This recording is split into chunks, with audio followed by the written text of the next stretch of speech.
This week I'm doing a bunch of fun little projects. The goal here is to get the interior of the boat finished being constructed in the next few weeks so that we can paint the interior of the boat at the very least by springtime. So there's going to be a ton of these little projects that are pretty fun, some not so fun little projects to do. But yeah, that's the goal, is to get the interior of the boat painted here very soon. My name is Matt.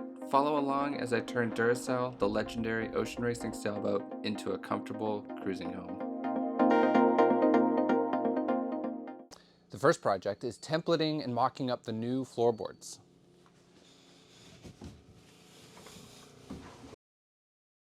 This shot from last year shows the original sole in Duracell.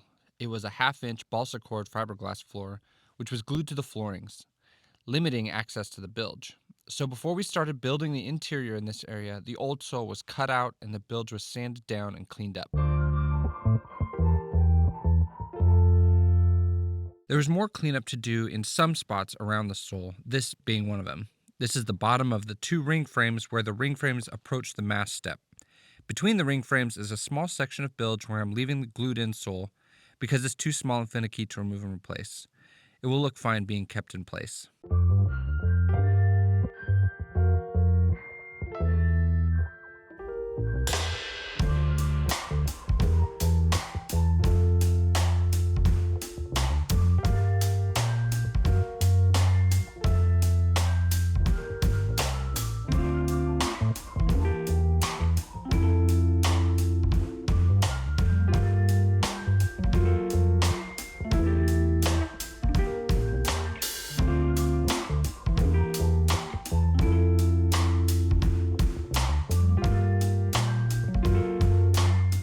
Here, I'm templating a small sole board just outside the head.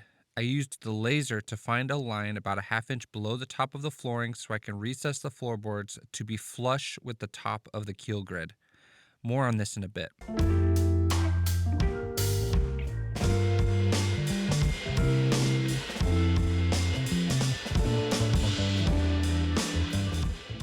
Then I cut and fit the small piece in. In doing this, I realized that I may not want this much work. So, next, I templated a floorboard to fit on top of the keel grid.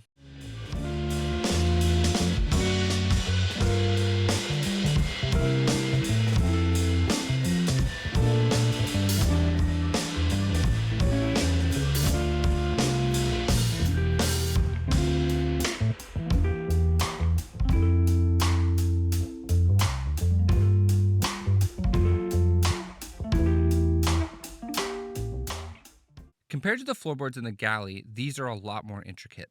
The transverse grid structures continue up the hull as stringers, and I want the floorboards to fit around these stringers. Raising the floorboards above these stringers isn't an option because we don't have the headroom. So I was very careful to be accurate around the stringers for a tight fit. Between the mast and the galley, I made 2 large floorboards, but I may cut the larger aft one in half, so there are 3. I want the bilge to have good access, mostly for storage.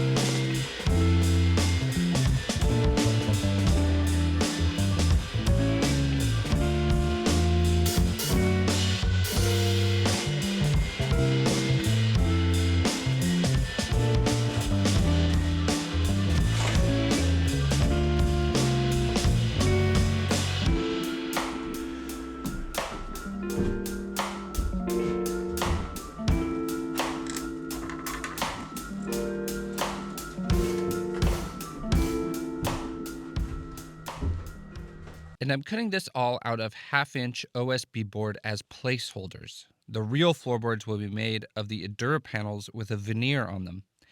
And no, we haven't decided on what the floorboards will look like yet. I like cork or the traditional teak and holly look, but if you're watching and you have any ideas, I'd love to hear them.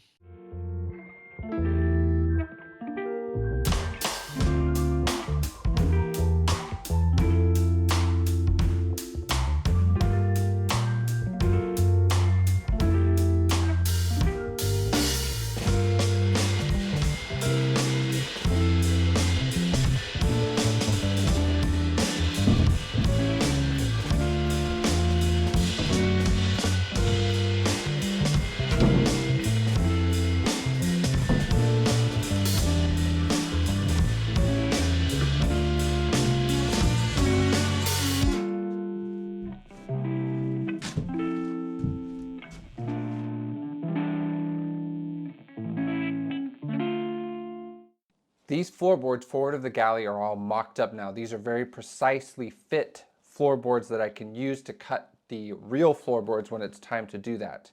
I made a big change that I hemmed and hawed about for a long time, and that involves headroom. The biggest problem with turning a race boat into a cruising boat is the boats are designed to be very low profile, so there's less windage, and inherently have less overhead headroom in them. One thing I needed to do to mitigate that was to lower the floor, lower the sole as much as I could. And that I was going to do, what I was going to do was sink the floorboards into the floorings, so the keel grid, so that the sole boards would be flush with the tops of the keel grids. This was going to be an extremely difficult, time-consuming, tedious project. What I decided was that I probably wouldn't have done a good enough job to make it worth it. It would have been too difficult, and so I put the floorboards on top of the keel grid, the floorings, and I lost a ½ inch of headroom, essentially. So, but what it does do is it makes the floor a lot more continuous. It would have been broken up by a bunch of keel grid pieces, and it will look like a solid floor all the way forward, and it'll be a lot easier to build.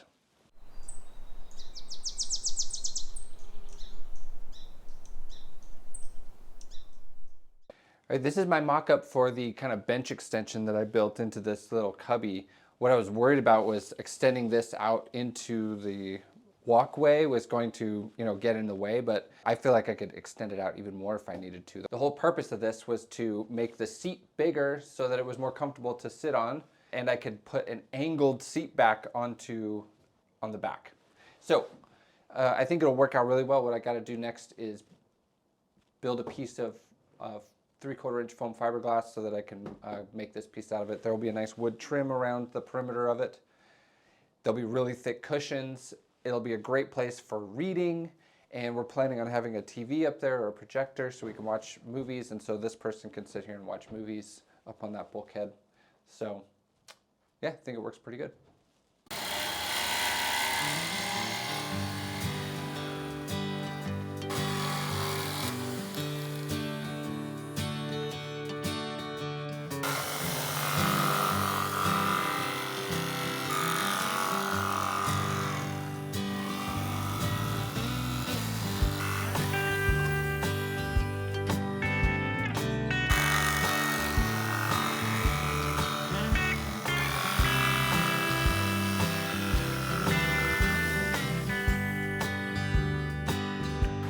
We're gonna see if it fits.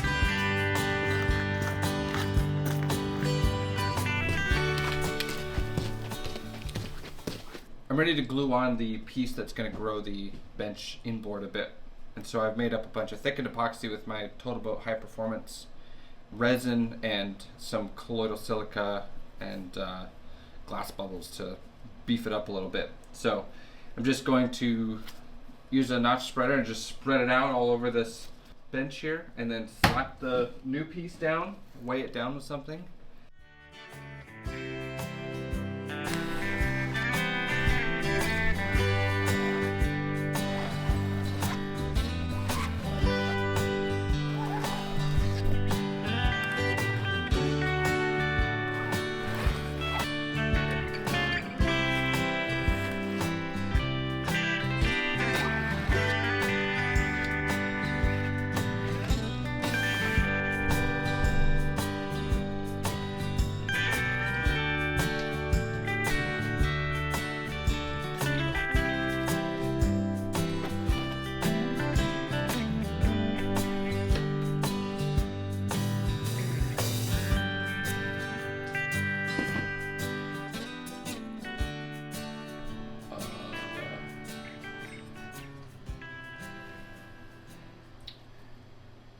So we just glued this platform on. This is going to make the new bench, and I used, this is that Endura panel that I've been using for the past couple weeks. It's very, very nice stuff, as I've said before, and this is a ½ inch piece, so it's not as stiff as like the 3/4 inch stuff which I just built the stairs with, The disadvantage here is that, you know, there's a overhang that if somebody were to step on or, you know, just sit on this overhang, it would probably just snap off.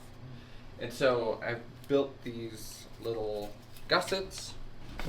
I'm just going to glue these on underneath, and should be plenty strong for our new bench.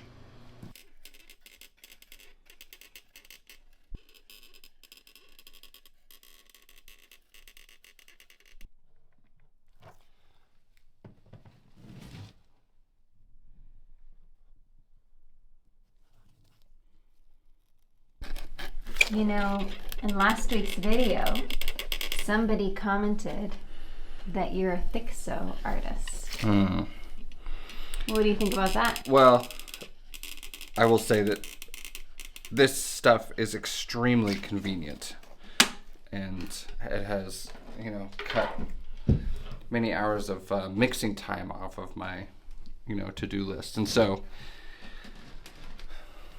I'm happy to be the thick sew artist.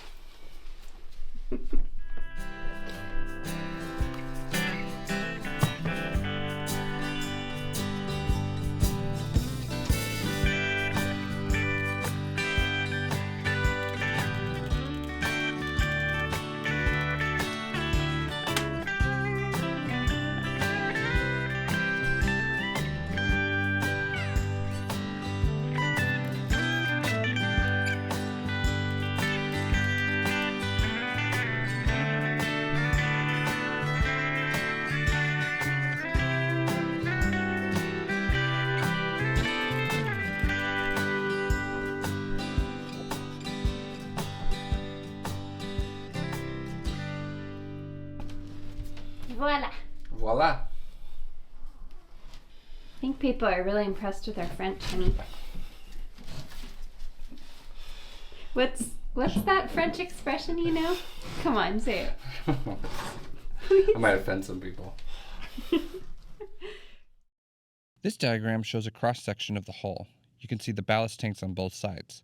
The blue indicates potable water that can also be used as ballast by dropping the water through a pipe between the two tanks.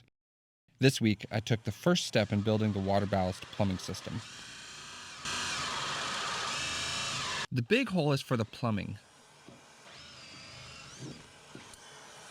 The holes around the perimeter are to bolt the fitting to the tank. I drilled the bolt holes only through to the inside skin and then removed the core. Then I glued in G10 tubes with the inside diameter corresponding to the bolt diameter. These prevent the bolts from crushing the tank.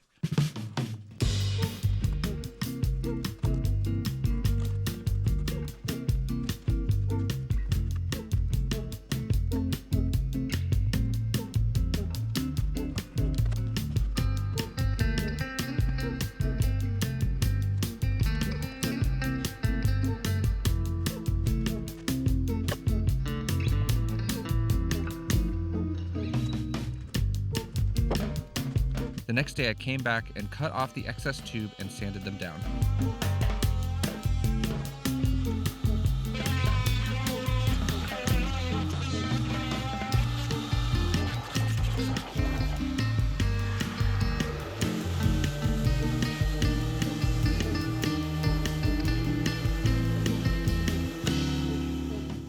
Next project, I gotta pop out this floorboard, show you what's underneath here.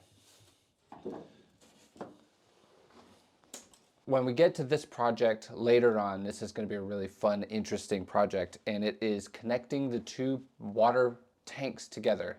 I'm using the old ballast tanks I've turned into freshwater tanks, and they're going to be ballast so I can move the water from one side to the other. And I would like to move it quickly using gravity when we tack the boat. Before we tack, we'll drop the water from the high side to the low side and then tack. And so that means that there needs to be some big pipe connecting the two tanks together. And so my project was to cut the hole and install the first fitting that will be the plumbing that connects the two tanks together. This will be this is a Schedule 80 PVC slip fit tank fitting, and there will be one on each tank, and then there'll be a big pipe that connects the two tanks together is 3 inches. Hopefully I'll be able to move the water down in under a minute from one side to the other.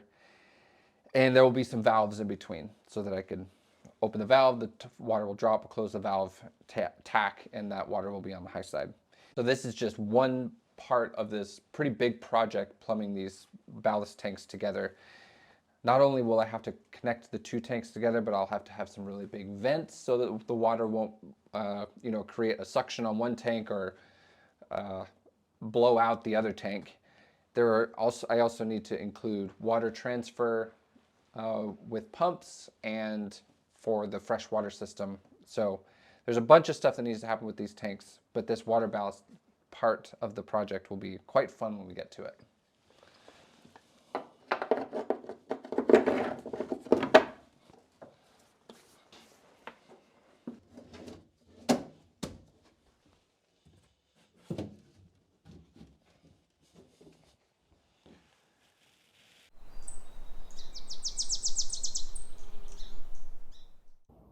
Ready?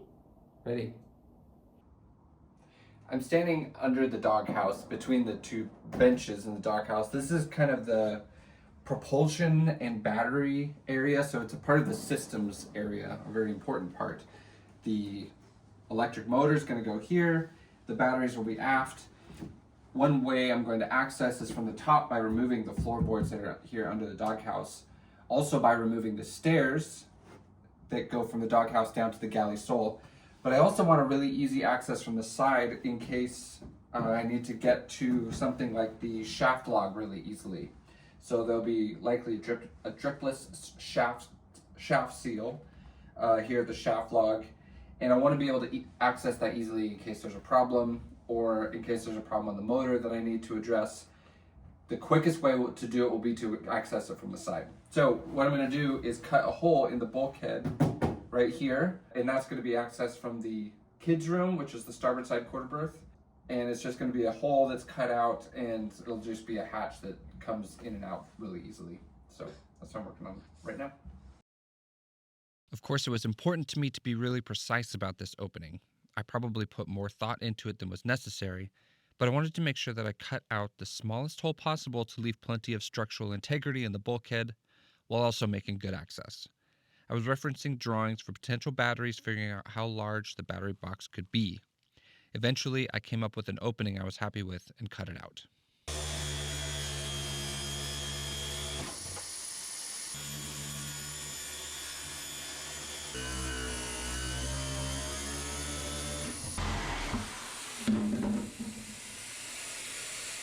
When I make new holes in the boat, I'm always fascinated by the new parts and perspectives. Not sure why the hatch itself was so interesting to me, though.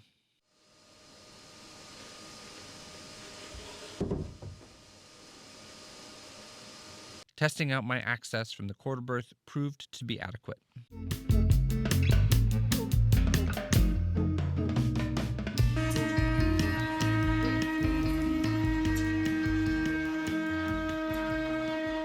Every time I cut a hole, I have to finish the exposed foam edge.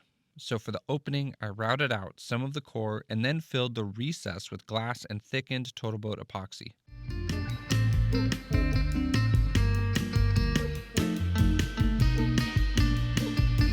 On the edge of the hatch and the doghouse floorboards, I laminated a 6-ounce cloth tape to seal the foam.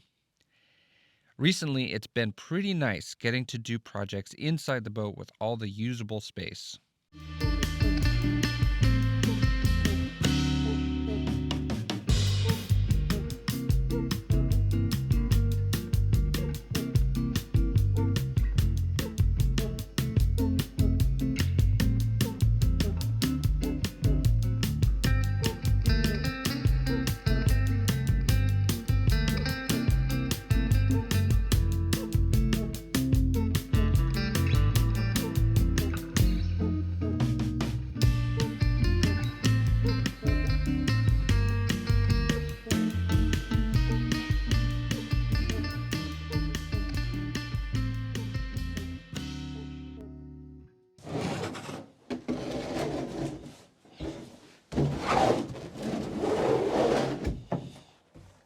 All right, so this systems area is coming together. Like I said before, this is where the motor's going to go. The batteries are going to go aft here.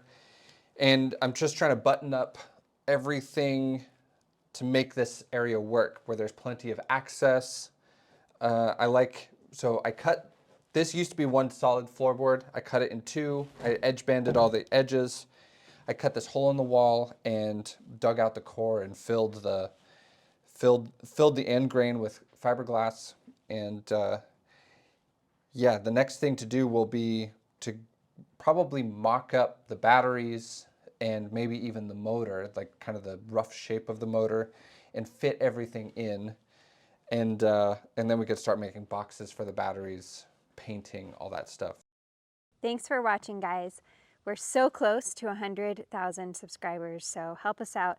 Hit the like button and subscribe. Thanks. See you next week. All right, we have a few new Patreons to thank this week. First, thank you to Gino. He is a longtime scuba diver, over 700 dives. Sounds like mostly in the Northeast, and later in life got into sailing. So thank you very much to Gino. Also, thank you to Dave, who's in Australia. He is a part owner of this Hansi 505. They do weekly club racing on Wednesday afternoons, looking like they're having a really good time. Also, thank you to Leah and Nick. They recently bought this Sea Sprite 30. It's called Snow Goose. They're new to cruising and looking to getting into sailing up and down the coast and up into Canada. And thank you also to their cats, Luna, and I can't remember the name of the other one. And last, thank you to Steve, who's a retired electrician and has also recently gotten interested in sailing. Thank you so much to everybody. We really appreciate you helping support our channel, and we'll see you next week.